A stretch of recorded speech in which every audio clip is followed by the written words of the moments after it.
What's up, everybody, and welcome back to the channel. And today's review will be a double review on Detective Comics 1049 and the first issue of Batman the Knight.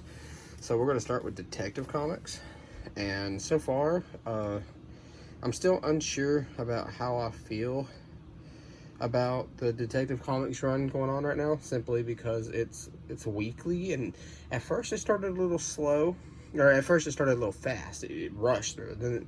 Then it slowed down the pacing a little bit in the next issue of the story arc, and in this issue, it also was a little slowed down. But that's fine. I like that they're slowing down and explaining the plot a little more. So I mean that's good from the start.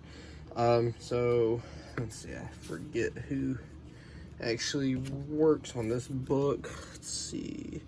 So Tamaki Rosenberg, and I'm not about to read all those names. So one, this is a variant cover, and I love this cover. It's really cool. So we get to the interior, and the artwork's pretty good. And we start off with, I guess it's her backstory. I want to assume. I want to assume it's her backstory. I don't really know much about her yet. So obviously she's the one that starts the whole murder spree that goes on at the beginning, it seems like. So she's being escorted away, and you got Batwoman here talking to one of the other doctors that was placed there by Mayor Nakano, and they're talking about how it's Batwoman's first day, and then we get a beautiful ad. Don't you love ads? And so they're still continuing on talking about how it's her first day and what she's learning and all that. And hey, look, it's that other book we're reviewing today. What do you know? Well, she actually recognizes this guy right here, and then we get a short little flashback with her and Batman working together. And she sees blood. She says, "We're too late." And they look up, and that's when she sees the guy. She recognizes him. And then we see this one guy escorting away that one girl we don't know much about yet, who I still assume is the one that sets everything in motion, or at least the murder spree.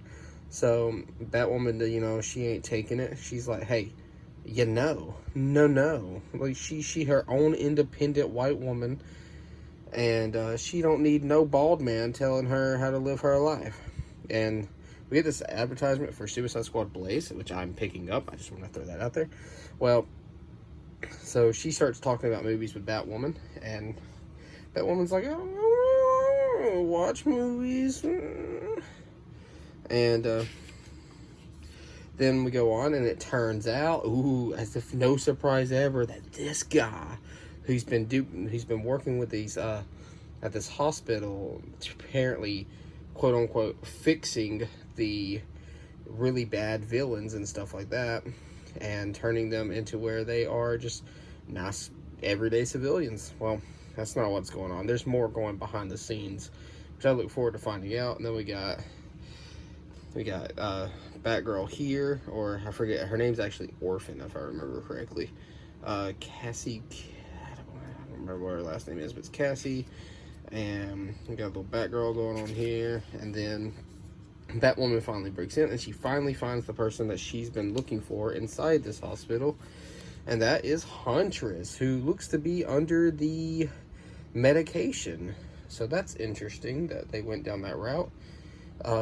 Well, it goes and it shows her finally escaping because she set a silent alarm, and it shows her finally getting out. And then we get another advertisement for Catwoman, which I did not pick up because I'm just not a fan of her solo runs. And we got her talking about Huntress with Nightwing. And then we finally get, like, what seems to be action. So for some reason, though, Huntress is actually feeling her rage as she, like, seems to be clawing at the other guy. And then that's where Detective Comics ends. Now, I haven't been reading the backstory, but if y'all want me to and actually talk about it, then I will, but so far I haven't. So anyways, we are going to move on to Gotham Knights, which is the book of the Batman books I picked up, this is the one that I look forward to the most. This is the most interesting one. This one is written by Chip Zdarsky, so I was really excited to read this. It is pretty much Bruce Wayne before he became Batman. So it's pretty interesting. So we're just going to jump on in. So it starts off with Bruce meeting with Hugo Strange. Hugo Strange, and then we get like a little, I guess, a flashback to where he was helping defend this one kid's honor by boxing up everybody else, because that's what Bruce Wayne does.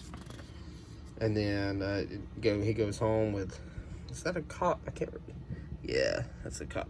So he meets up with Alfred, and Alfred's like, "I failed you, my son. I'm so sorry." And then we go back to Hugo Strange therapy. He's like, "I can help you with your emotions. You're so angry." We both know Hugo Strange ain't helping. He's evil. So he starts talking to his friends. You got the girl there, and it turns out one of the bullies, he's going through a rough patch, but we don't know why it's suddenly happening like that. Who's putting him through this rough patch without actually doing any harm to him? So we go back to Alfred, and Alfred starts, saying, "Hey, it's time to figure out the issues yourself." As you know, earlier in the book, Alfred actually removed everything in the library and pretty much has Bruce starting from scratch, just filling out the library reading to solve his own problems through that method. And then we go back to him dreaming about the killing. Oh, here we go. Let's see if anybody can guess without looking up. What is the name of Bruce Wayne's parents' killers? Can y'all tell me what his actual name is? Anyways, moving on. We get another advertisement for I Am Batman, who I really need to start picking this up, but I just was not a fan of Batman's Second Son. I thought the next Batman was okay, but I wasn't a fan of Second Son, but maybe I Am Batman's better. Well, we go back to his little therapist with Bruce Wayne and Hugo Strange, and he starts talking about how so Bruce was recommended Hugo Strange by his friend Donna, is how I want to pronounce her name. But Bruce is under the impression that he's actually just using Donna for money, quote unquote, embezzling money.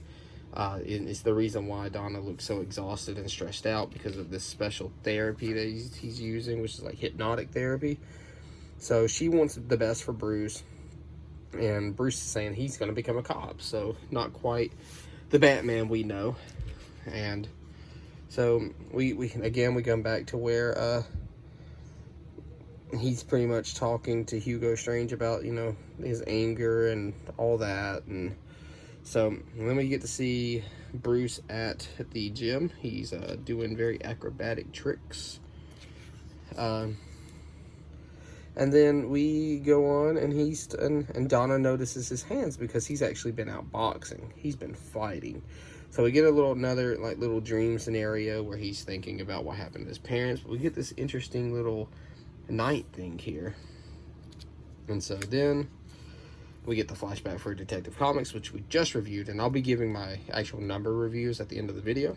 So here we go. We're actually seeing him fight. He's actually boxing. And then, as you can, he gets punched. And then we get another ad for Suicide Squad Blaze. And we get back to the fight. They're continuing the fight. The crowd's like, "Oh my god." And then we get another ad for Mr. Miracle, which I don't read Mr. Miracle. And then the cops show up. He starts taking everybody. They start arresting people. Well, as you know, Bruce gets to walk free because of what his name is. So there he is talking. Alfred's picking him up. Bruce actually, confirms that they were boxing for money. So that they can't be having illegal boxing rings. But here's the thing: first rule of Fight Club: don't talk about Fight Club, Bruce. Come on now.